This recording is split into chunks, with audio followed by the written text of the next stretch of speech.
परिभाषा है ना आपकी एक, गौण और मुख्य दोनों में कार्य प्राप्त हो रहा हो तो मुख्य में ही होता है। इस भाव को लेकर के जिज्ञासु कह रहा है कि यहाँ पर तो प्रश्न जो है वो आपको अनुशासनम के विषय में करना चाहिए, शब्द इस पूर्व पद के बारे में तो प्रश्न ही नहीं बनता है, प्रश्न कर नहीं सकते हो, ऐसा उसका आक्षेप है। ननु उत्तर पदार्थ संश्लिष्ट पूर्व पदार्थ से कथम सर्वनामना परामर्शः, उत्तर पदार्थ के साथ मिला हुआ जो गौण पूर्व पदार्थ है उसका आपने कैसे सर्वनाम पद से परामर्श कर दिया। सर्वनाम पद कौन सा है, किस सर्वनाम पद से परामर्श कर रहे हैं? केशाम, ये भी तो सर्वनाम पद है नहीं? केशाम सर्वनाम नहीं है क्या? किम सर्वनाम है, तो किम के जो भी विभक्त्यंत रूप है वो भी तो सर्वनाम ही है, ठीक है। तो कथम केशाम इति सर्वनामना परामर्शः, केशाम इस सर्वनाम के साथ के द्वारा शब्दानाम इस गौण पूर्व पदार्थ का परामर्श कैसे कर दिया, ठीक है। ये जिज्ञासु के मन में प्रश्न है। अतः इसका उत्तर प्रदीपकार दे रहे। प्रदीपकार ने तो सीधे उत्तर ही पढ़ा है ना, भूमिका नहीं बनाई, तो भूमिका उद्योतकार दिखा रहे हैं कि जिज्ञासु के मन में भाव क्या है कि यहाँ तो समस्त पद है, शब्दानुशासनम और तत्पुरुष समास है, उत्तर पदार्थ प्रधान है, तो कोई भी प्रश्न अगर आप कर रहे हो सर्वनाम शब्द का प्रयोग करके, किम शब्द का प्रयोग करके, तो वो आपको उत्तर पदार्थ के बारे में ही करना चाहिए। पूर्व पदार्थ के बारे में तो कैसे प्रश्न कर सकते हो आप, तो उसका उत्तर दे रहे हैं कि नहीं कर सकते हैं। कैसे कर सकते हैं? उत्तर पदार्थांतर्गतस्यापि पूर्व पदार्थस्य बुद्ध्या प्रविभागात् प्रत्यवमर्शः, उत्तर पदार्थ अंतर्गत जो पूर्व पदार्थ है उसका भी बुद्धि से प्रविभाग होकर के प्रत्यवमर्श हो जाता है। यद्यपि वो मिलकर के एक ही अर्थ बन चुका है, फिर भी बुद्धि के द्वारा, बौद्धिक कल्पना के द्वारा हम वहां पे पूर्व पदार्थांतर्गत अर्थ को अलग करके उसके बारे में प्रश्न कर सकते हैं, और ऐसा लोक व्यवहार भी होता है। आगे की पंक्ति देखिए, लोक व्यवहार दिखा रहे हैं। यथा राजपुरुष इत्युक्ते कस्य राज्यः इति, जैसे राजपुरुष भी बिल्कुल शब्दानुशासनम के जैसा ही उदाहरण है, षष्ठी तत्पुरुष ही है, उत्तर पदार्थ प्रधान ही है, लेकिन वहां पर भी राजपुरुष ऐसा, राजपुरुषम आनय ऐसा बोलने पर कोई पूछ सकता है कस्य राज्यः, तो पूर्व पद के बारे में प्रश्न हो गया कि नहीं। तो इसी प्रकार से यहाँ पर भी केशाम शब्दानाम ये प्रश्न हो सकता है, कोई समस्या नहीं है, ठीक। अब चूंकि हमने उद्योत की ये पंक्तियां देख ली थी, तो अब उससे आगे वाली भी देख लीजिए इसी संदर्भ में। उत्तर पदार्थांतर्गतस्य पर लिख रहे हैं नागेश जी, ततः पृथक उपस्थित्य विषयस्य इत्यर्थः, उत्तर पदार्थ के अंतर्गत आ गया है पूर्व पदार्थ भी। अब समास होने पर इसका अभिप्राय क्या है कि ततः पृथक उपस्थित्य विषयस्य, ततः कुतः, उत्तर पदार्थतः, ततः का अर्थ क्या है, उत्तर पदार्थतः, उत्तर पदार्थ से पृथक उपस्थिति का जो अब अविषय हो चुका है, ठीक है। सामान्य रूप से तो यह स्थिति है कि दोनों पद मिलकर के एक ही अर्थ हो चुके हैं, और उसमें भी उत्तर पदार्थ की प्रधानता है, तो उत्तर पदार्थ से भिन्न उपस्थिति का जो अविषय है, ऐसा कौन, पूर्व पदार्थ, ठीक है। ऐसा पूर्व पदार्थ भी बुद्धि से प्रविभक्त करके उसका परामर्श किम आदि सर्वनाम के साथ किया जा सकता है, किम आदि सर्वनाम के द्वारा किया जा सकता है, ठीक।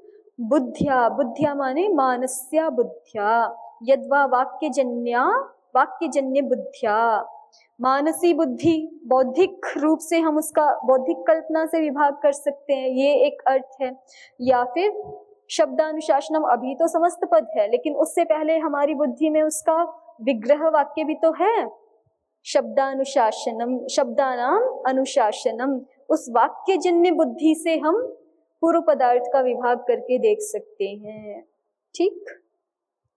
उद्योत देखिए, सामान्य शब्दत्वादिति, प्रदीप ने प्रथम पंक्ति में लिखा है शब्द शब्द से सामान्य शब्दत्वात्, तो सामान्य शब्दत्वात् पे नागेश जी कह रहे हैं लोक व्यवहारे ध्वना ध्वनावपभ्रंशे च शब्द शब्द प्रयोगादिति भावः। लोक व्यवहार में ध्वनि इस अर्थ में भी और अपभ्रंश इस अर्थ में भी शब्द शब्द का प्रयोग होने से, ठीक है ना। लोक में शब्द केवल मनुष्य वाक को ही, साधु शब्दों को ही थोड़े कहा जाता है। लोक में तो कोई भी शब्द शब्द है। पंखा बहुत शब्द कर रहा है, या मशीन कोई चल रही है वो बहुत शब्द कर रही है, या अपभ्रंश जो शब्द होते हैं उनको भी लोक में शब्द इसी पद से लिया जाता है, संग्रहित किया जाता है।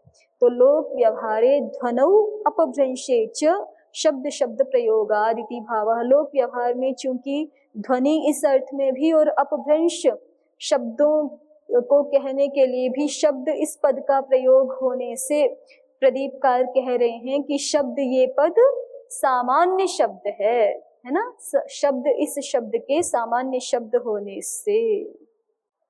तो आगे लिख रही हैं, एतेन ध्वनि व्यंग्ये एव तपर सूत्रादौ शब्द शब्द प्रयोगादिदं चिन्त्यम् इति अपास्तम। ये किन्हीं का मत उद्धृत कर रहे हैं यहाँ पर कि किसी टीकाकार ने प्रदीप की इस पंक्ति पर शब्द शब्द से सामान्य शब्दत्वात्, इस पंक्ति पर अपनी एक टीका दी है कि तपर सूत्र आदौ, तपर सूत्र आदि में ऐसा प्रतीत होता है कि जो ध्वनि व्यंग्य शब्द है उसी के लिए ध्वनि व्यंग्ये अर्थे एव शब्द शब्द प्रयोगात्, ध्वनि व्यंग्य जो अर्थ है उसी के लिए शब्द इस पद का प्रयोग होता है। तो जो प्रदीप कह रहे हैं कि शब्द ये एक सामान्य शब्द है, ये प्रदीपकार की बात ठीक नहीं है, कोई ऐसा आक्षेप कर रहे हैं। फिर से सुनिए, प्रदीपकार ने क्या कहा है कि शब्द ये एक सामान्य शब्द है। जब तक कि प्रकरण आदि कोई विशेष निमित्त उपस्थित नहीं होता, विशेष हेतु उपस्थित नहीं होता, तब तक शब्द पद सामान्य शब्द है और सारे शब्दों का ग्रहण कराएगा। ये प्रदीपकार ने कहा है ना। तो इस पर कोई टीकाकार कह रहे हैं कि ध्वनि व्यंग्ये एव तपर सूत्रादौ शब्द शब्द प्रयोग। पहले इतना पढ़िए कि ध्वनि व्यंग्य अर्थ को कहने के लिए ही तपर आदि सूत्र में शब्द इस शब्द का प्रयोग है।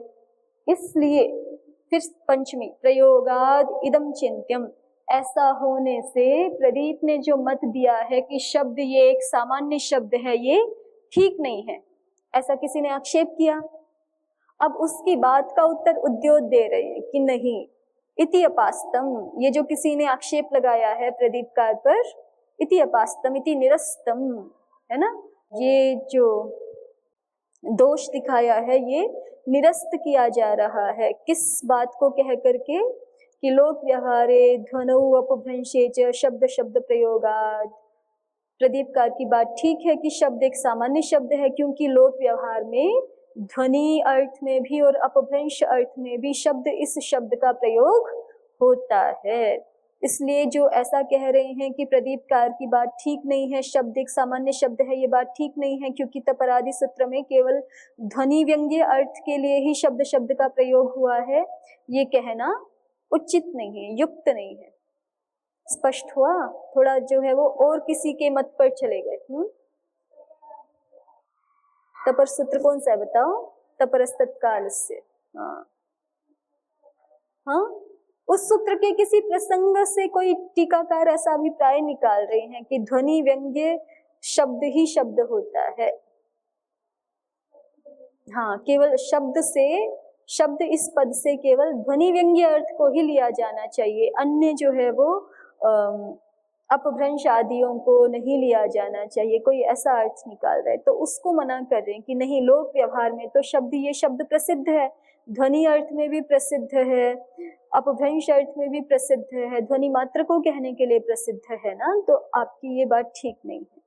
ऐसे आगे देखिए, ननु व्रीहीन प्रोक्षति इत्यादौ सामान्य शब्दस्यापि अपूर्वीयेषु विशेषेषु प्रवृत्तिवत् वाचके साधौ तद विशेषे प्रवृत्तिर्भविष्यति इत्यतः आह विना इति। अब प्रदीप ने देखिए एक बात लिखी है, शब्द शब्द से सामान्य शब्दत्वाद के बाद विना प्रकरणादिना विशेषे अवस्थाना भावात, कि किसी भी शब्द का बिना किसी विशेष प्रसंग प्रकरण आदि के विशेष अर्थ में अवस्थान नहीं होता, विशेष अर्थ में संकोच नहीं होता। तो उसकी भूमिका बना रहे हैं यहाँ पे उद्योत कि ये बिना प्रकरणादिना विशेषे अवस्थाना भावात, ये बात क्यों लिखी प्रदीपकार ने।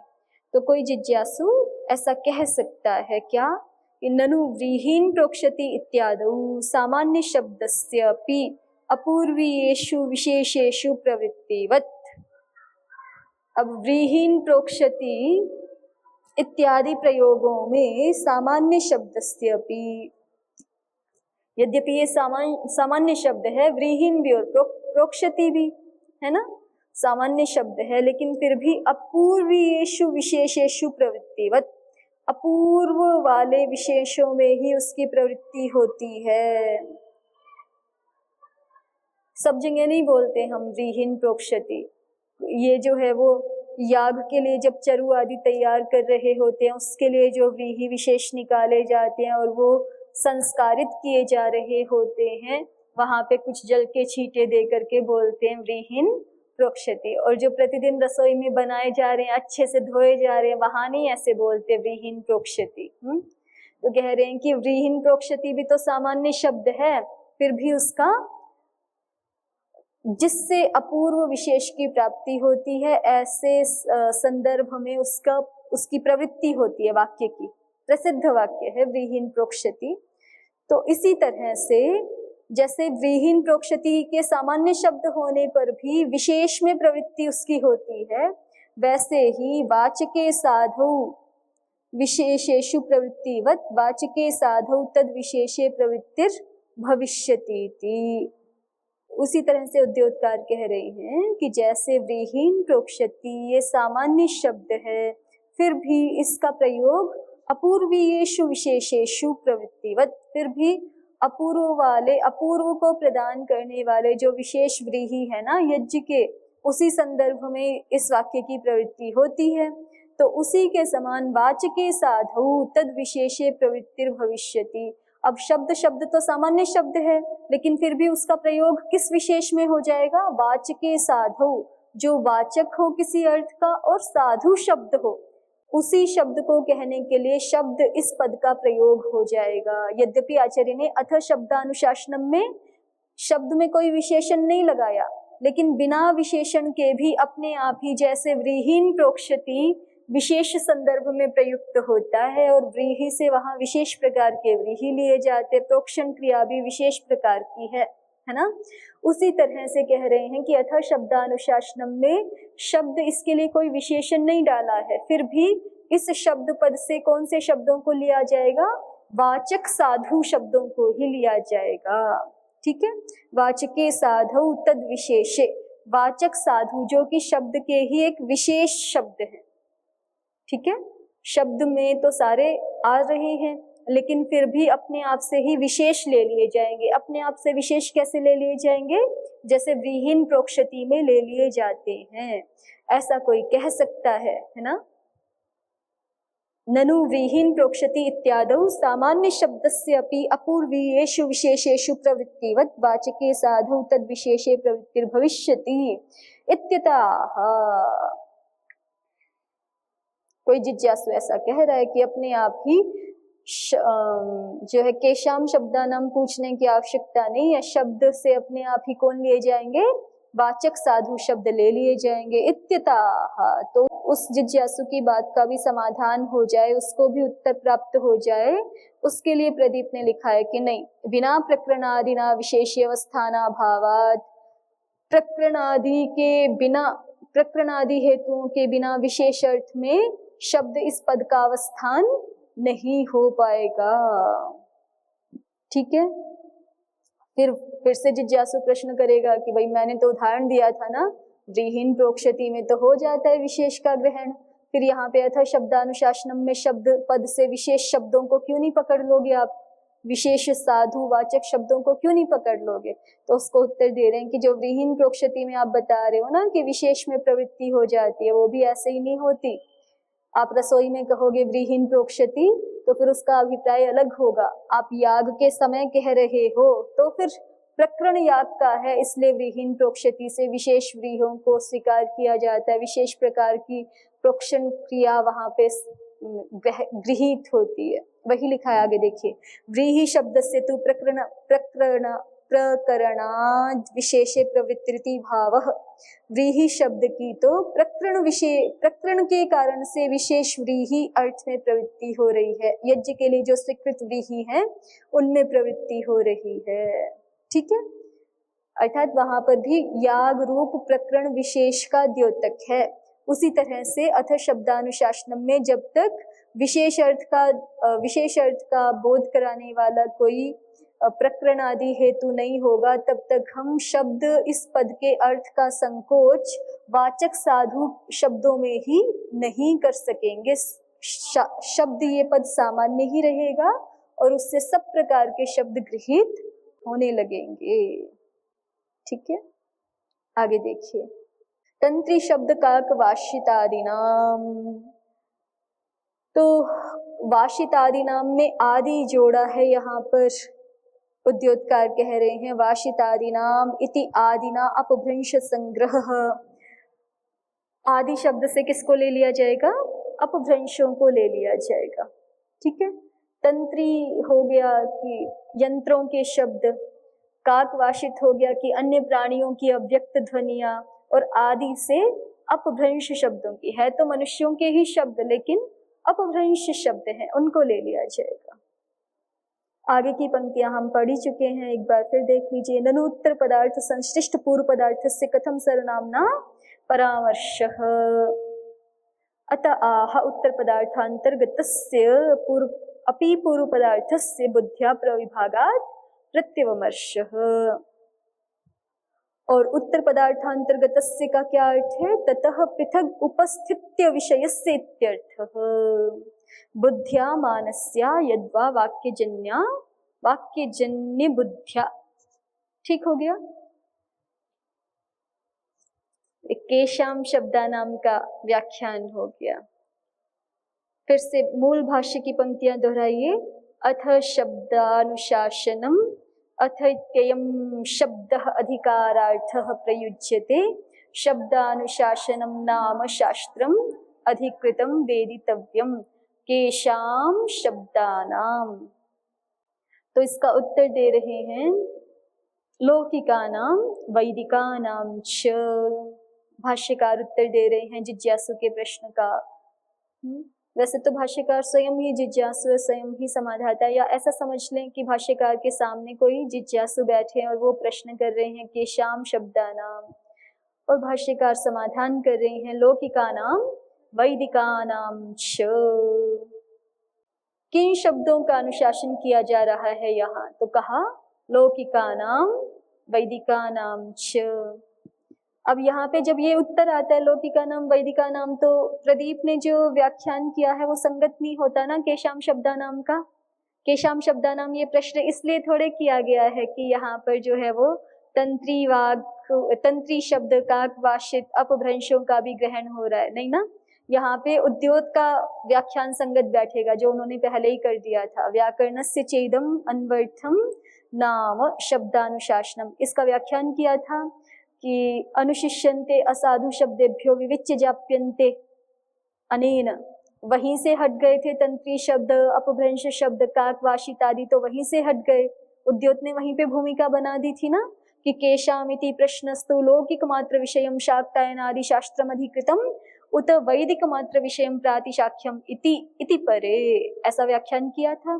तो भाष्यकार के उत्तर के अनुसार, क्योंकि भाष्यकार केशाम शब्दानाम में ये नहीं कह रहे ना उत्तर में कि हम जो है वो व्यक्त वाणी वाले मनुष्य के साधु शब्दों का अनुशासन कर रहे हैं, तंत्री शब्द आदि का नहीं कर रहे हैं, ऐसा नहीं बोल रहे ना। तो लौकिका नाम वैदिका नाम चाहिए बोल रहे हैं। तो उनके उत्तर के अनुसार नागेश ने जो पहले केशाम शब्दानाम का अर्थ किया है वो ज्यादा संगत होता है। कि जो तंत्री शब्द है, काकवाशित है या अपभ्रंश शब्द है, वो तो पहले ही हट गए। किस हेतु से? इस नाम से ही, शब्दानुशासनम, इस नाम से ही, क्योंकि इस अनुशासनम का अर्थ ही है अनुशिष्यन्ते असाधु शब्देभ्यो विविच्य जाप्यन्ते अनेन साधवः शब्दाः इति शब्दानुशासनम। तो शब्दानुशासनम इस संज्ञा से ही कौन हट गए? अपभ्रंश और अव्यक्त ध्वनियां हट गई। चाहे वो जड़ पदार्थों से संबद्ध हो, चाहे चेतन पदार्थों से संबद्ध हो, अव्यक्त ध्वनियां हट गई, अपभ्रंश असाधु शब्द हट गए। कौन शेष रहे? साधु शब्द ही। फिर केशाम की संगति कैसे लगेगी? शाक्तयन आदि शास्त्रों के समान लौकिक मात्र विषय वाला ये शास्त्र है, अथवा प्रातिशाख्यों के समान वैदिक शब्द मात्र विषय वाला ये शास्त्र है, ऐसी संगति लगेगी तो अच्छा है, क्योंकि भाष्यकार ने उत्तर भी वैसा ही दिया है। केशाम शब्दानाम का उत्तर क्या आ रहा है उनकी ओर से? लौकिकानाम वैदिकानाम च। लौकिक और वैदिक शब्दों का हम अनुशासन कर रहे हैं। तत्र लौकिकास्तावत्, उनमें से लौकिक शब्द हैं, जैसे कि पहले हम लौकिकों के कुछ उदाहरण दिखा रहे हैं, भाष्यकार ऐसा कह रहे हैं। तत्र, तत्र माने उन दोनों में से, ठीक है। निर्धारण में सप्तमी भी होती है ना, नहीं होती क्या? बालकेषु रामः श्रेष्ठः होती है ना। निर्धारण में षष्ठी सप्तमी दोनों विभक्तियां होती, तो निर्धारण में सप्तमी विभक्ति है। सप्तमी के अर्थ में अव्यपद है ना ये तत्र। तो तत्र लौकिकास्तावत्, और तावत का वही अर्थ है प्रथमम, ठीक है। तो उन दोनों प्रकार के शब्दों में से हम पहले लौकिक शब्दों को दिखा रहे हैं, जैसे कि गौः अश्वः पुरुषः हस्ती शकुनिः मृगः ब्राह्मण इति। गौः अश्व पुरुषः हस्ती शकुनी मृगः ब्राह्मण इति। सबसे पहले गौः शब्द का प्रयोग किया आचार्य ने। चलिए, वैदिकाः खल्वपि, और इसी प्रकार से वैदिक शब्द भी हैं। शन्नो देवीरभिष्टये इषेत्तोर्जेत्वा अग्निमीळे पुरोहितम अग्न आयाहि वीतये इति। ये सब वेदों के प्रथम मंत्र का थोड़ा थोड़ा अंश यहाँ पर दिखा दिया है। तो वैदिक शब्दों के उदाहरण प्रस्तुत कर दिए और लौकिकों के भी उदाहरण प्रस्तुत कर दिए। तो आचार्य कह रहे हैं कि हम इस शास्त्र में दोनों ही प्रकार के शब्दों का अनुशासन करेंगे।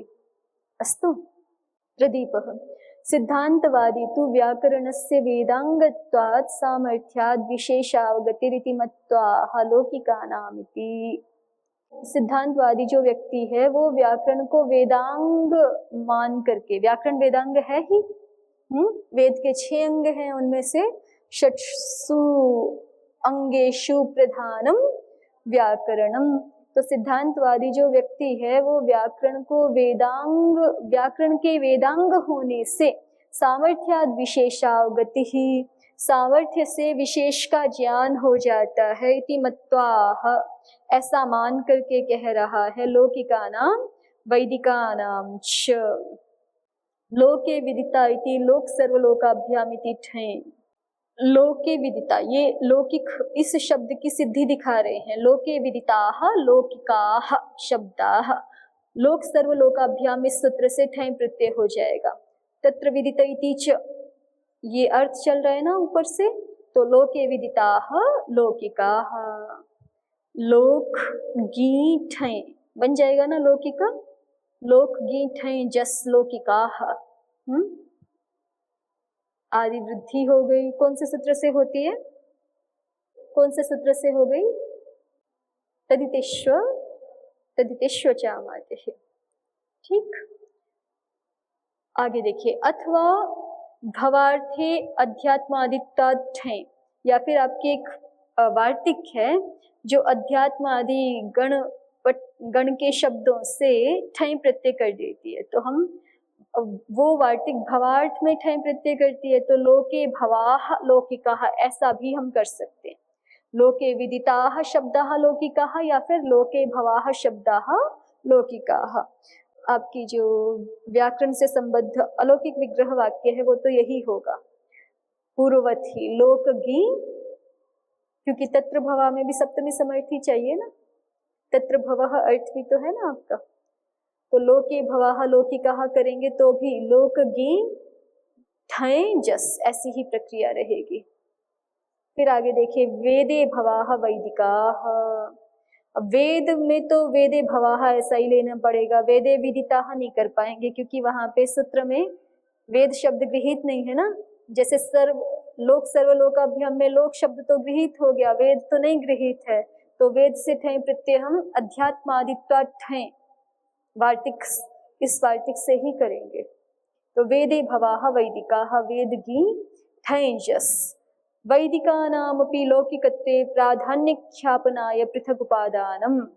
अब आगे देखिए, एक बात कही जा रही है यहाँ पर कि वैदिकानामपि लौकिकत्वे, वैदिक शब्द भी लौकिक ही है, वैदिक शब्दों का भी लौकिकत्व होने से, ठीक है। अब कैसे लौकिकत्व है वो उद्योतकार दिखाएंगे, वहीं देखेंगे हम।